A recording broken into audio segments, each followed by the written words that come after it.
Well, good afternoon, everyone. And thank you for joining us for this additional piece to our Employer Impact Awards ceremony, which is a panel discussion. This is new this year because we thought it might be interesting to tap into the brilliant minds of our employers and student about some of their experiences they've had during this last year of the pandemic and the disruptions that they've faced, and that might be a very interesting conversation for all of us to have with them. We have some predetermined questions for our panelists, which I will ask them, and then I will be introducing them in a minute. And after that, the questions have been answered, we will see if we've got some time to answer any questions that may have been entered into the chat. If we're not able to get to your questions, of course, we will get back to you with answers as we can. And in case you've forgotten, in the last hour, my name is Nora McCrae, and I'm the Associate Provost for Cooperative and Experiential Education here at the University of Waterloo. And I do hope you did enjoy the Impact Awards ceremony. I know I certainly did. All right, so let's, without any further ado, start by introducing our panelists. So first up is Melanie Skeepers, Associate Vice President, Human Resources from Geotab. Kunal Gupta, CEO of Polar. Emily Lamb, Health Studies Co-op student and formerly at the Odette Cancer Center. And Ambika Opal, Global Programs and Initiatives Manager for the Waterloo Institute for Sustainable Energy WISE. So welcome, everyone, and thank you for joining us and spending the extra time with us today as part of this panel. Really appreciate it. So I'm going to start right off with a question for Kunal. What was your company's biggest initial challenge when the pandemic hit, and how did you successfully adapt? Thanks, Nora. Nice to see everybody. It feels like a long time ago, 18 months ago, and another world. If we go back to March 2020 and April 2020, what I very quickly tuned into was mental health. And it wasn't necessarily mental health in the workplace, it was just mental health in the world. And with so much fear and uncertainty and anxiety, that definitely was taking a toll on family, on friends, and on my team. So what I observed happening in all probably knowledge-based industries where we're a software business was we all went to a distributed work, and then we all said, okay, let's recreate what we were doing offline, online. And what did that look like? It looked like meetings and meetings and meetings and Zoom calls and Slack channels and emails and messages.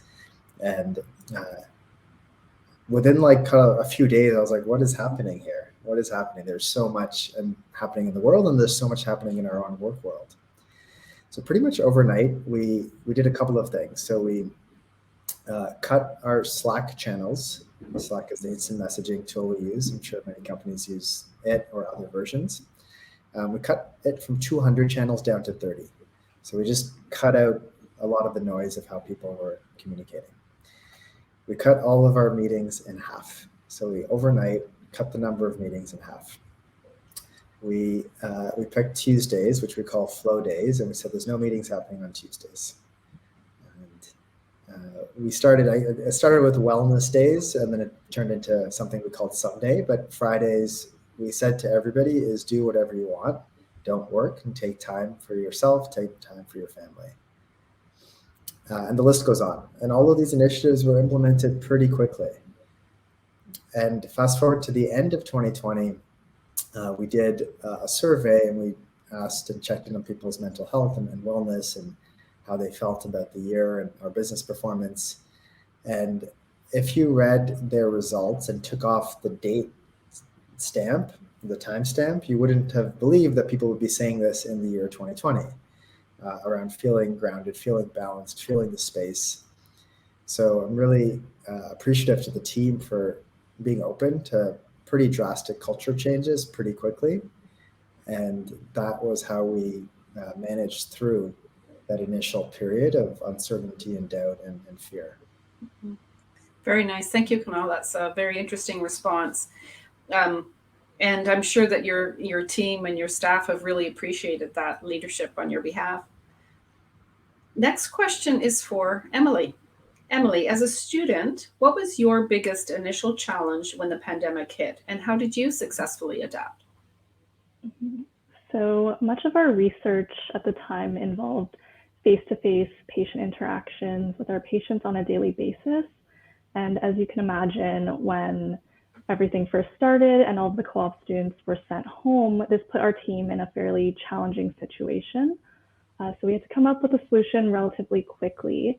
And I think the key to really successfully adapting to this new remote working environment for us was making sure that we were constantly in communication with the healthcare providers who were on site. So for us, that was the radiation therapists who were still in the hospital at the time. And we just had to make sure that the patients who were on our trial were still receiving all of the necessary treatments to stay enrolled in the trial. And then we were able to follow up with the patients over the phone over the course of their study time. And so although I was not personally on a work term when the pandemic first started, I know from speaking with the co-op students who were working at the time that they were really able to seamlessly transition into the remote work environment. And I think that just speaks volumes not only to their maturity, but also to the resiliency and the great problem-solving skills that so many co-op students demonstrate when they're put into a challenging situation. Yeah, absolutely. And very well said, Emily. That's something that we observed across the programs as well. And it really is very heartening and something to be very proud of at the university for sure. The next question is for Melanie. Melanie, what new processes were you forced to implement when the pandemic started that you plan to continue in a post-pandemic workplace? Thank you, Nora. Great question. Well, from an HR perspective, and I think any of us here that were working in an organization at the start of the pandemic, lots of processes had to be reevaluated and changed. For us, we had a number of them, but a few notable ones. We do quite a bit of hiring. So it actually was, we were kind of going into that lockdown right when we were bringing in one of our co-op streams. And so it was quite challenging for us. Literally over the course of a weekend, our learning and development team had to pivot quite quickly to allow for our onboarders to start work with us. And that was permanent hires as well as our co-op term employees that were coming on, our students. I think they did an excellent job, but it was one of those things where we really took a lot of pride in having employees and students coming into our office to really get the experience of being with other new hires and with other students. And so having to pivot all of that to an online experience was quite challenging. But we also have seen the rewards that come out of that, right? So being able to connect people, and that was one of our problems, right? We are a global organization. We have employees all across Canada and throughout the world. And so having to sort of quickly change how we onboard and how we bring people into our organization actually worked out quite well for us and is something we like to continue to do, right? It really drives that sense of community no matter where you are. We also, just to Kunal's point, we struggled a lot with Zoom fatigue and, how are we managing our work-life balance, being at home now full time. And so our day was not Tuesday, but it was Thursday. So we implemented no meeting Thursday for those of us who are lucky enough to continue to not have meetings on Thursday. It's a really nice break. So that was something that we did quite early on, and we'll continue to do. Just from a process perspective, we had to start tracking business travel and where people were going, which was kind of odd. It was something that we never really thought of doing before. And with an organization of about 2,000 people, it's hard to know where people are. But during the pandemic, we needed to understand where our employees were, and realizing now, sort of coming back to a little bit more normalcy, where business travel is starting to pick up a little bit. We have realized that it's actually really important for us to know so that we can keep our employees safe, right? So it really helped us, especially when we were going through some of the travel bans, knowing where our employees were in the world. Again, not something that we tracked, but now from a business perspective, wanting to keep our employees safe, that's definitely something that we've had to consider. We also revamped our relocation policy. So we live in this mobile world now. It's things have changed in terms of where we can work, and we don't necessarily have to hire within a certain radius of our office, and so being able to open up opportunities across the country, being able to allow our employees to go and visit family across the world and continue to work with us, very, very important for us. And so we did a lot of revamping to our policies around that, which again is something that will definitely continue as we find ourselves coming out of the pandemic. Very interesting. That's very interesting, Melanie. And I should say that we also instituted a meeting-free day, but it was Friday, meeting-free Friday, which for the most part works. As you know, it doesn't work all the time, every day for every Friday for everybody, but it does give that relief. So it's interesting to hear that two of the employers here had a similar response with respect to that, anyway. And very interesting on the recruitment and onboarding, doing that remotely, and that likely will continue in some way, Melanie. And considering with your relocation policy, and this is something, of course, that we are very aware of at the university, is that our students can and do work anywhere, and now we'll be competing with talent anywhere. And that is something that we have to really make sure our students are well prepared to do that, because now many employers, there are no boundaries, right? So they can just get the best emerging talent that they can find. And we know, of course, Waterloo is highly competitive, but we just need to make sure that that's continues to be the case. Thank you very much. So now the next question, we're going back to Emily. How has your approach to work itself changed? And are there best practices that you would continue in your approach? Thanks for the question, Nora. So our team initially switched over to doing very few in-person follow-ups as a result of the pandemic, and instead we were doing a lot more virtual or phone follow-ups with our patients who were enrolled in the various clinical trials. And this flexibility of offering virtual follow-ups has actually proven itself to be really beneficial for many patients, especially those who live a little bit further away from the hospital and don't necessarily need to or want to come in for such a short and simple visit. And what this has actually done for our team as well is that it actually frees up a little bit more time to dedicate towards other tasks or other projects that are a little bit more hands-on and require that in-person attention. So I think moving forward, and not just for our team, but for the healthcare space in general, there will be a lot more virtual follow-ups, and it'll probably continue like that moving forward. Yeah, no, that's interesting. That's very good. Now, the next question for Ambika and Kunal, and we'll start with Ambika. What have you found to be the best strategies to engage with next-gen employees in a remote working world? Thanks, Nora. So I'll share 3 strategies that we found have worked quite well for us. The first is fostering connection between the student and the team and the supervisor. Particularly in a remote world, we miss some of those social connections. So I think it's really important and really valuable to foster those connections. And to do that, some things that we've done over the last year is I'll hold office hours every morning where I'm available between 9 and 9:30. Students can drop in and just chat.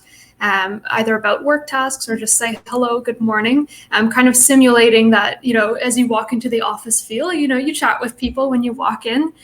So simulating that. We'll also do weekly social gatherings on Friday afternoons where we try not to talk about work very much, but we play online games or talk about other things going on in life. It's been really valuable to make those connections, particularly, I have never met most of my students at all in person who I've had over the last year. And those connections are really, really valuable. The second strategy is supporting students with task and time management. I'm sure all of us can understand that on one hand, sometimes with remote work, it's difficult to be motivated. On the other hand, sometimes with remote work, it's difficult to stop working when your home office is just a step over there. So we'll use online task management software and break down tasks really into small groupings to help students balance that. And that leads into the third strategy, which is just encouraging wellness. The pandemic hit everybody quite hard, and encouraging student mental health, taking breaks, going outside is something that we found to be useful for the students and useful for us too. For example, we had one student last year who had a lot going on in their life due to the pandemic. And I suggested to them that perhaps they switch to part-time work if that's something they'd like to do.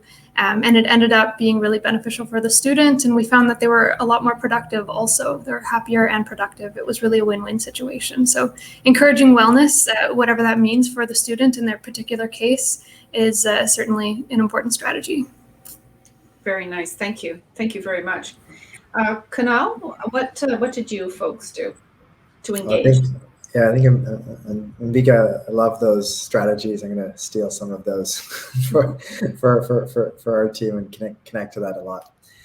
In terms of what I'd like to add is one strategy at a higher level. So I was a Waterloo student a while ago. I've hired over 400 students in the last 10 plus years, and we've gone through different phases. And the strategy that's working really well is to think of hiring the students as a cohort.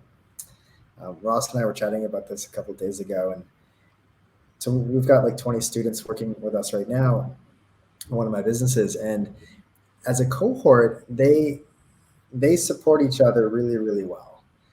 At the end of each co-op term, we actually run quite a detailed feedback survey in addition to the Waterloo Works process. And one of the questions we ask students is, what and who have you appreciated from your term with us? And this past term, as an example, Alexis was one of our students, and her name was mentioned in almost every other student's comments. And when I was having my end of term one-on-one with Alexis, I said, Alexis, your name was mentioned more than me.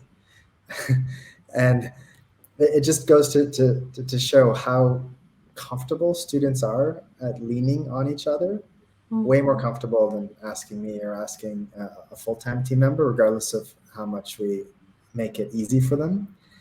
So as a cohort, it's really been effective. They kind of lift each other up in a way that we couldn't do. And I get it. We all worked as students on projects, and we're very comfortable. There's like a secondhand, there's like a different language that students speak to each other, and we get the benefit of that. The other thing I would say to temper expectations from employers is that when you hire one or two students, then there's a lot of pressure on those one or two students to be exceptional. And the reality is, and we know this as employers, not everybody, even in full-time roles, is exceptional. Some people are going to be better than others, and that's fine. That's how it works in business. And having a cohort of students means a couple students are going to be exceptional and frankly even better than some of my full-time people. Some of the students are not going to be exceptional. It just wasn't a good fit in the role or their skills or their interest or the type of mentor they were paired with. And then most of the students will be kind of on average. And that's fine. Like, I love that. I have the same ratio, frankly, with my full-time hires. And a cohort approach to students, I believe, especially in a remote work world, is a way to really get the most out of this hiring strategy. So that's the one piece of advice I'd want to leave other employers with. Well, that's great. And I'd like to build on comments that each of you made about engaging this generation of talent. And our Work Learn Institute, which is a research arm for the portfolio, did some research right off the bat when COVID hit to look at the effect of COVID on our students and also on our employers, and what seemed to really work and what seemed to be some challenges. And many of the things you mentioned were things that students did mention. Employers that really made an effort to include the students as part of community, really connected with them, communicated with them. That made a huge difference. Also giving them meaningful work that they could do, and that it gave them that opportunity to really dig in and have meaningful work no matter what was always very important. One of the areas that seem to be sometimes missing, and so this is a thought for employers, is one of the benefits of a typical in-person co-op or other type of experiential is to build a professional network and personal networks. And it was hard to do that in a remote setting. So I think if we can help our employers strategize how they can help students tap into the network, that might be an additional feature that can help during remote work. And the cohort model, Kanal, I just want to build on that because in addition to co-op and the EDGE program, this spring term, we introduced the We Accelerate program, where students were given some upskilling, some digital upskilling, and then put into teams of 5 to work on projects and apply their skills on those projects within teams. And that was a really intentional cohort-based approach to a program, which I agree, there's a lot of benefit that can come from that, having students work together in a productive way towards a common goal. So it's interesting that you've identified that as well. Okay, I'm going to move now back to Emily. Emily, what would be your advice on attracting next-gen candidates like yourself in the recruitment process during these turbulent times? What can employers do to attract candidates like yourself? Mm-hmm. So I know something that I really valued a lot as a student during the recruitment process is just knowing that the work being done within the organization or the company is meaningful towards a greater goal, or even towards, my own career development. So I think for a lot of students, what this looks like is knowing that there's opportunities to work both, on independent projects and on group projects that really allows you to hone in on your own interests while also contributing to the goals of the organization or to the company. Another aspect that I think a lot of employers might consider is that if a student sees that a prospective employer is willing to offer some sort of mentorship or guidance in helping to navigate the industry, this can really make all the difference. And that's not to say that all employers need to take on that mentorship role themselves, but if they could connect the student to someone within the company or within the organization, that can really help the student feel that extra level of support and comfort during a work term, and especially during these challenging times. Mm-hmm. Excellent. So in effect, your answer validates what I was just saying, that importance of meaningful work and the importance of tapping in to the network through mentorship or other means. Okay, lovely. Melanie, this one's for you. Remote work was gaining currency before the crisis, but the pandemic has shown that telecommuting is here to stay. How does your company plan to adapt to this as workplaces start to open back up? And you answered this a little bit in your opening answer, but would you like to build on that, Melanie? Yes, thank you, Nora. I think so. We're definitely embracing it, right? So we have very early on, we spent a lot of time trying to figure out how to embrace it. So we are a very office-centric organization pre-pandemic, right? So we really loved the collaboration and the closeness and the social piece of coming in and working in a really awesome environment. And so when we had to pivot so quickly to go home, it was a challenge, right? So we spent a lot of time really making sure that we prepared our leaders to be able to properly support their teams, being in such a remote type of environment. And we're still continuing to perfect that, right? So wellness has kind of come up quite a bit, and we've talked about that today. So implementing more programs around mental health, and we have Wellness Wednesdays continue with us. No Meeting Thursdays, as we talked about, increase our communication channels so that we can all sort of have that same feeling of collaboration that we had before. But as I said, it's still something that we're working on. We're sort of trying to perfect it, right, in this new world. in terms of sort of where we're going to be and how we mold this into sort of how we work as we go forward. I mean, I don't.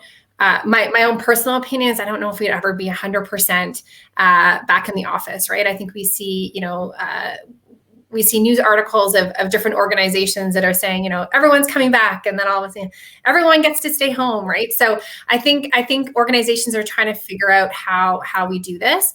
At Geotab, very early on, again, we sort of said, it will be hybrid, right? And so, we want to be able to still have that type of environment where people can go into the office and see their coworkers, obviously in a safe manner.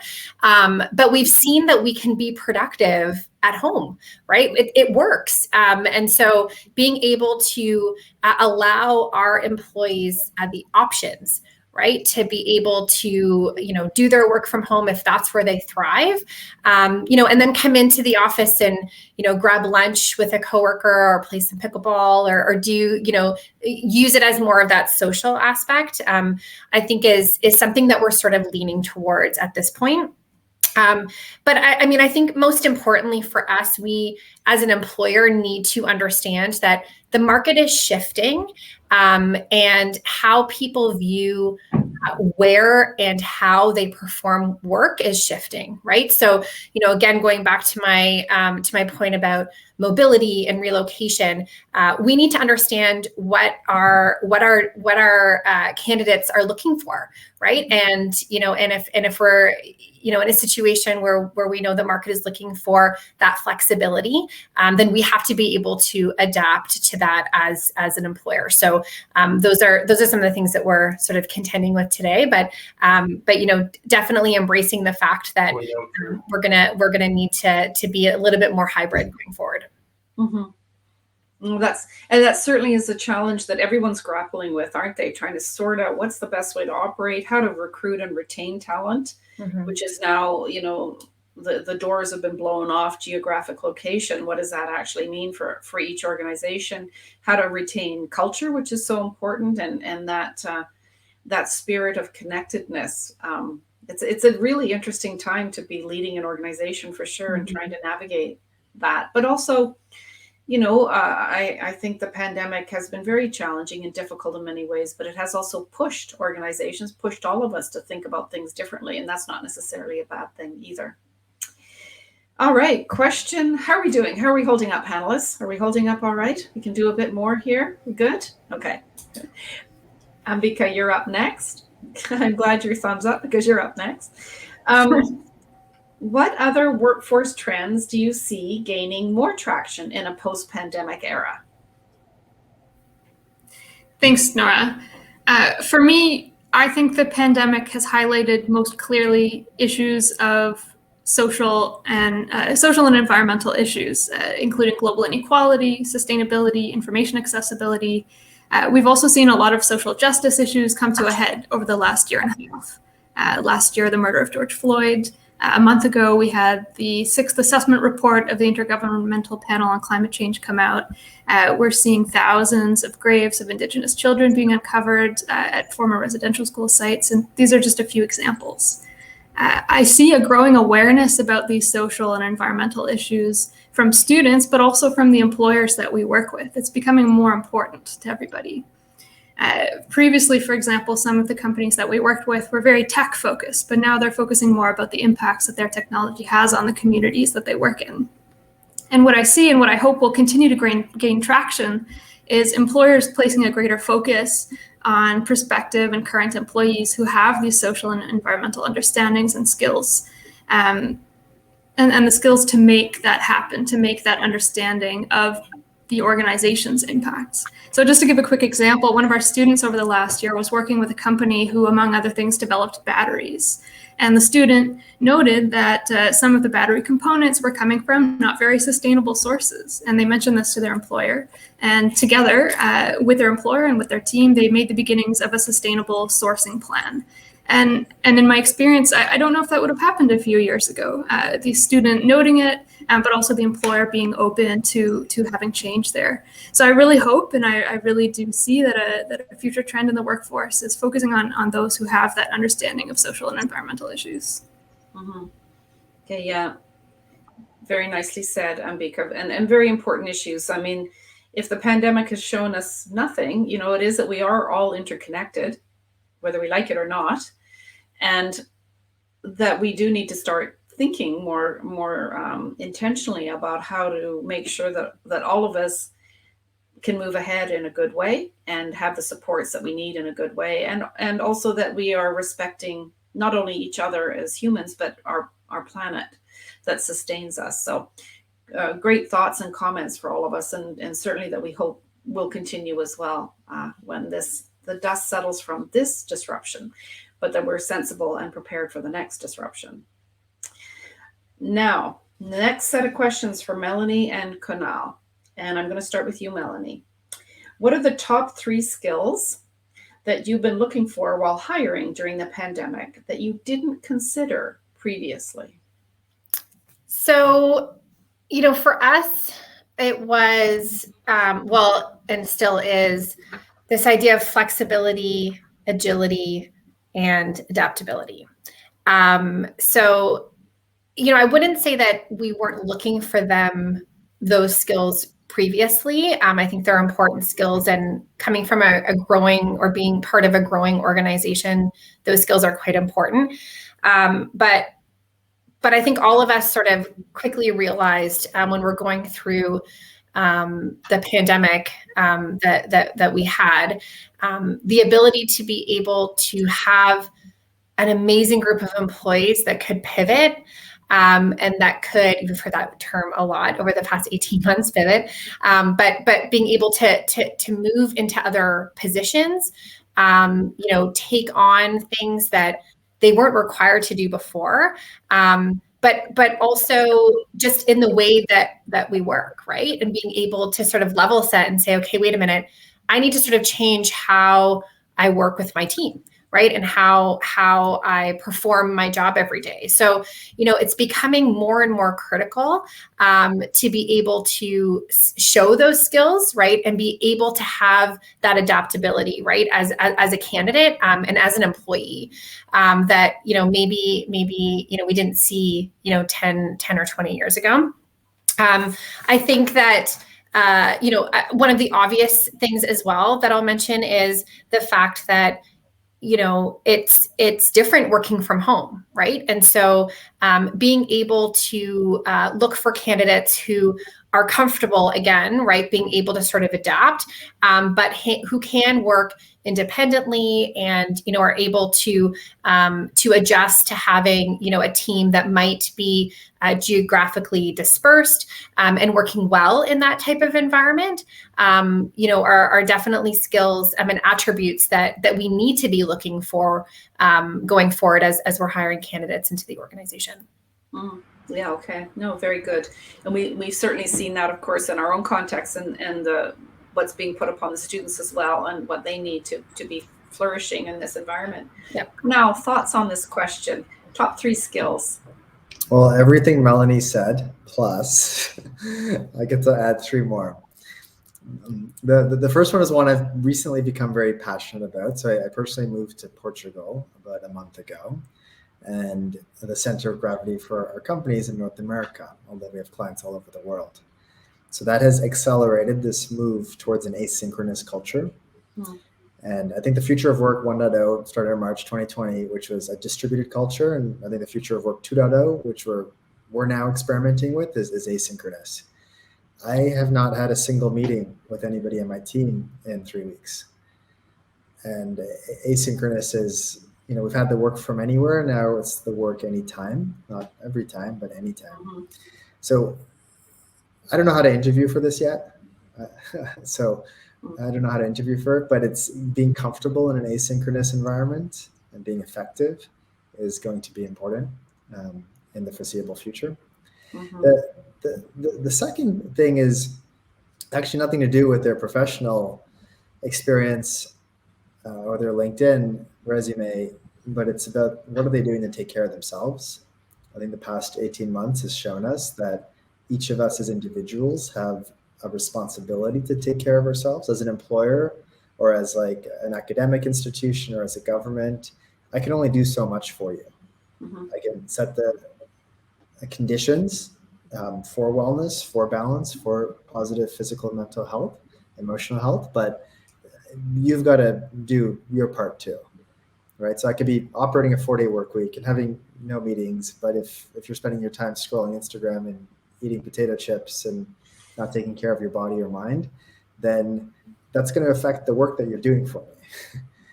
So I am developing a curiosity for what are you doing to take care of yourself physically, mentally, emotionally, and I care a lot about that, and we talk about it a lot within our team. But people coming in need to understand that they're responsible for that as well. It's not only us or the public, institutions. Mm-hmm. And the third thing is trust, which is very hard to interview for in a digital environment. But I need to trust you to a much higher degree than I did before. So I'm still trying to think through how to interview for that. But I'm trusting you completely. Like, I'm not jumping on meetings, I'm not jumping on a plane to meet with you. We're a small business, which means every person carries a lot of responsibility. So there's no hiding. It's so easy to hide in a distributed environment. So making sure that we feel a connection, a trust without having to jump on Zoom calls is going to be important. So, asynchronous, so comfort with being in an asynchronous environment.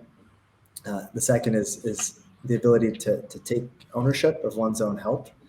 And the third is really trust.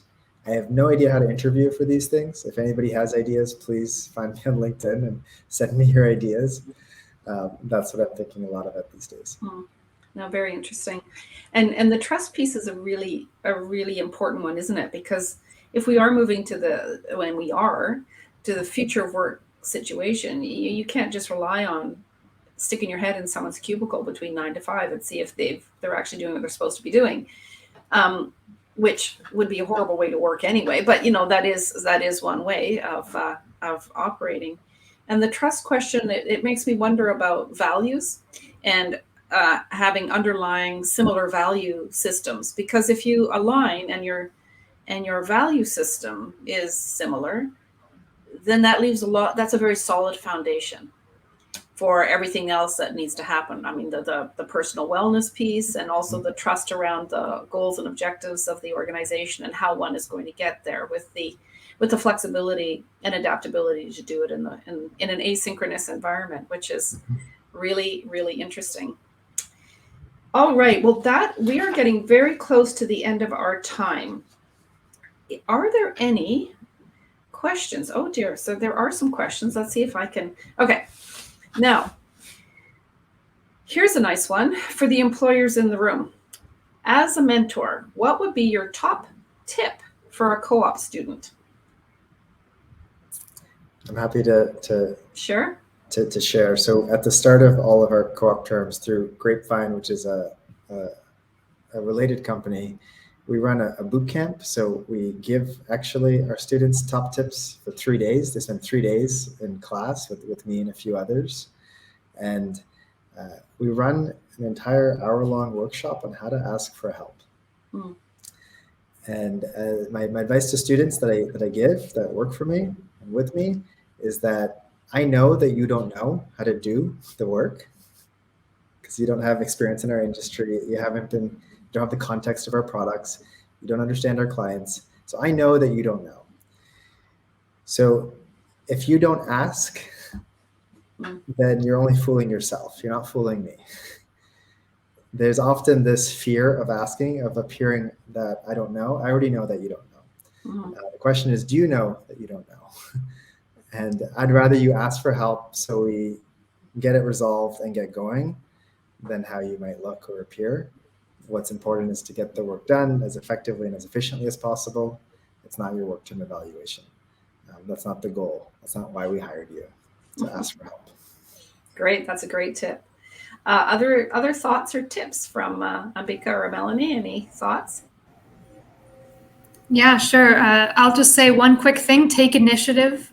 I mean, as mentors, a lot of the mentorship responsibility is on us, but we won't think of everything all the time. So really take initiative. If there's something you'd like to learn, someone you'd like to meet, most people are going to be open to that. Last fall, I had one of my students go through my LinkedIn and noted that there was someone they wanted to meet who I was connected with. And they just asked me, can you introduce me to this person? I'm thinking about doing a master's at the university that they went to. And I was happy to. But, that's not something I would have known unless they had taken the initiative and asked. Yeah. No, that's very nice. Mentorship doesn't mean babysitting, right? It's facilitating. So, and so asking questions, asking if you don't know, asking for something that you're particularly looking for is a great way to engage in a healthy mentorship relationship. Melanie, did you have anything to add to that, or do you feel it's covered? No, I feel it's covered. I mean, the whole purpose of the internship really is to learn, right? And you can't learn without asking questions, and you can't learn by putting your hand up. And so 100%, it's about taking initiative, capitalizing on the relationships that you're building, and book meetings and talk to people, and do everything that you can to get the best out of your program, and talk to the HR team, right? So the HR team there is also there to support as well, and probably is the group that brought you in as a co-op student or an intern. So we're also here to support along the journey as well. Oh, that's lovely. Lovely advice from the three of you. Emily, here's a question for you. What are some tips you may have for students applying for roles sort of in this current COVID world and hopefully at some point post-COVID world? Yeah, so I think the biggest thing is to just be flexible and willing to try something you've never tried before. I know for me, even just going into my very first work term, I had very little research experience. So just being able to go out there and give it your best, even though you might not be fully comfortable, just put yourself out there and, like Ambika was saying, take initiative and just show your employer or show your prospective employer what you can bring to the table. Yeah, very good. And so that's a lovely segue to the final question here for Canal. Someone is asking if you can please explain the gravity of fear. Yeah, so this is the name of one of my blog posts. I had to actually just quickly look it up to remember myself what it was about. I write every week, and I don't always remember what I write.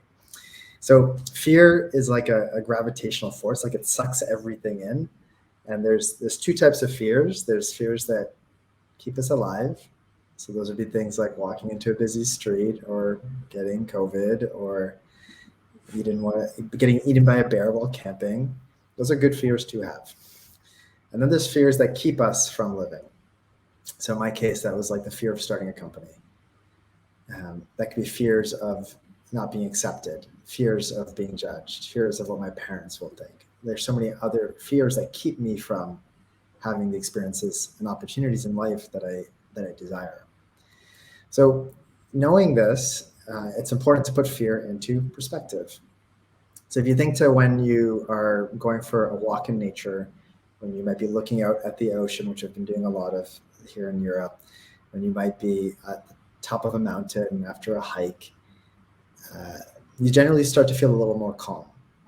And the reason you start to feel calm is because you're looking at a very wide perspective. You're looking at something that's so big, like an ocean or a landscape or a mountain. And in perspective of something so big, you feel small, and so do your fears. And that's the pro tip here, is to put fears into perspectives, is to sometimes we give extraordinary attention to things that are just ordinary. And it's about putting fear, it's about having a relationship with it. It's not about ignoring it.